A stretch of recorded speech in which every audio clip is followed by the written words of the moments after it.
বিপিএলের গত আসরে সিলেটের ফ্র্যাঞ্চাইজির নাম ছিল সিলেট স্ট্রাইকার্স। এবার নাম পরিবর্তন করে নতুন মালিকানা পেয়েছে ক্রিকেট উইথ সামি। দলটির নামও হয়েছে সিলেট স্ট্রাইকার্স থেকে সিলেট টাইটান্স। আগামী 17 নভেম্বর অনুষ্ঠিত হবে বিপিএলের প্লে ড্রাফটসের আগেই সরাসরি চুক্তিতে দুজন ক্রিকেটারকে দলভুক্ত করেছে ফ্র্যাঞ্চাইজিটি, যেখানে মেহেদী হাসান মিরাজের সঙ্গে আছেন স্পিনার নাসুম আহমেদ। দলটির অধিনায়ক হিসাবেও দেখা যেতে পারে মেহেদী মিরাজকে। এবার নতুন চমক নিয়ে হাজির সিলেট টাইটান্স। বিপিএলে প্রথমবারের মতো কোচিং করাতে দেখা যাবে একসময় টাইগার ক্রিকেটের নির্ভরযোগ্য ব্যাটার ইমরুল কায়েসকে।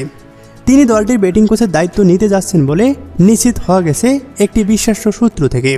পাশাপাশি বোলিং কোচ হিসেবে আলোচনা চলছে সৈয়দ রাসেলের সঙ্গে। বাংলাদেশের সাবেক এই পেসার ছিলেন সিলেট স্ট্রাইকার্সের বোলিং কোচের দায়িত্ব। ফিল্ডিং কোচ হিসাবে দেখা যেতে পারে ক্যামসেলে রবকে, যদিও দলটির পক্ষ থেকে এখন পর্যন্ত আনুষ্ঠানিকভাবে কোনো ঘোষণা আসেনি।